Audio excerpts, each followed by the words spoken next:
Hi everyone, I'm Ebony LePen, and I'm honored to be here. Thank you. A little nervous.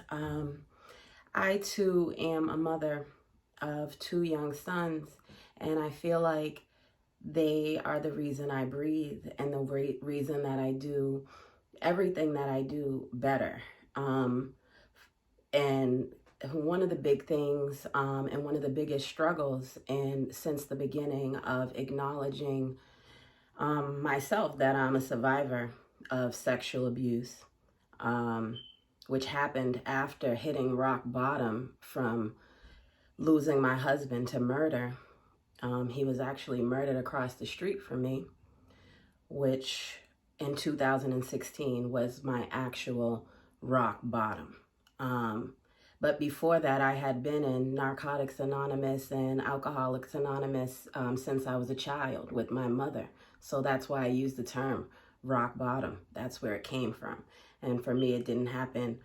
Well, I didn't think it didn't happen with drugs or alcohol that I've used to cope as well all my life up until now, which is still one of the struggles as far as alcohol is concerned.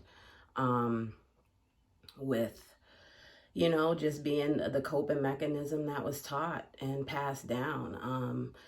The fact is that generational dysfunction is, I feel like, one of the main sources or root causes of the problems in the communities that I identify with, which are Black and Indigenous, urban.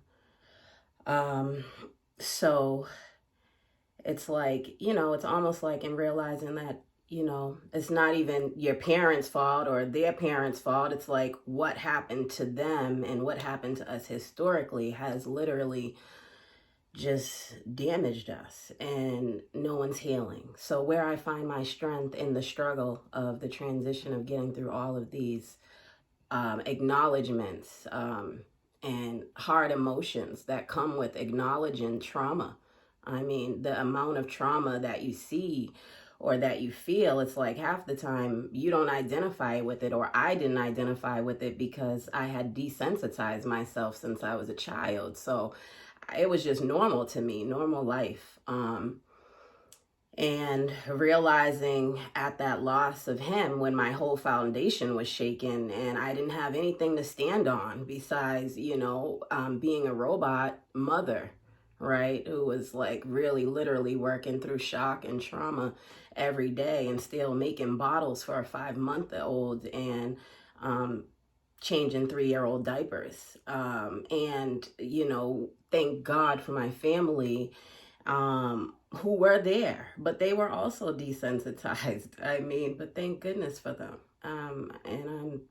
And those are the gifts, right? Those are the gifts, the people who are there, who are support through all these times, the grandmothers who say, go take a break for yourself. Yes, I'll take the children for the weekend so you can go to a healing retreat in Ohio to be able to take care of yourself and see what's going on. I mean, I didn't even know. I just kind of acknowledged it. And thank goodness, I got a scholarship to go, because I wouldn't have even been able to go without a scholarship.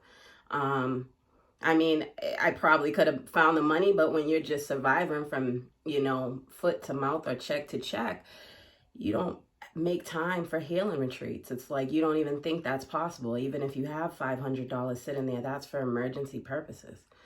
So I would say that is also a struggle, but a gift. I feel like all the struggles come with the gifts. There are struggles and there are gifts if you are open to seeing the gifts. And that was one of the major things I learned in the rock bottom, is that, our thoughts create our reality. How I had been responding my whole life before I lost my husband was meeting violence with violence, meeting negative energy with negative energy. Whatever you sent my way, I was going to turn it up 10 notches and send it back your way, and getting myself into more trouble that way by my reactions. So this acknowledgement and healing and recovery process, that was one of the major gifts in being able to gain a new lens from being in these healing environments, and just allowing myself the time and the space to grow. I want to say that the gifts, I like to focus on the gifts because that's my mindset. I like to focus on what's positive, not to say that the negative doesn't exist, but I do take my time to go into my deepest, darkest places within my subconscious when I'm alone, by myself, or in a safe place with other survivors who understand what I'm going through, where I can find some relativity, they can relate to something that I'm saying. So the smiles that I found in people's faces, the true, genuine embraces of people, and unconditional love. Because the thing is, as a survivor, we're very sensitive. Survivors are sensitive. So, I mean, how the tone of your voice might turn me totally off to the point where I'm just shut down, and I just don't consider you a safe person because your opinion about somebody else, it might not even have anything to do with me. But what it has to do with me is that I identify the same way as the person that you're talking about, but because of my appearance, you don't think that those statements relate to me. But they do, because I am an original woman, mother of civilization, all blood, all lands, my people and ancestors have been.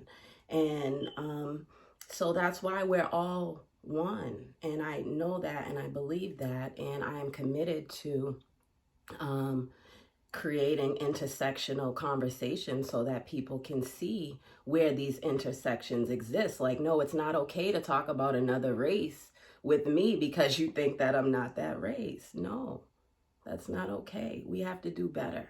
We're all humans. Doesn't matter, skin, race, whatever. If you hate one human because of something about their skin or who their political affiliation is with, then you're wrong, right? We need to do better. We need to see how we all meet. We're all people. So y'all take care. That's my time. And take care. Peace and love. Miracles.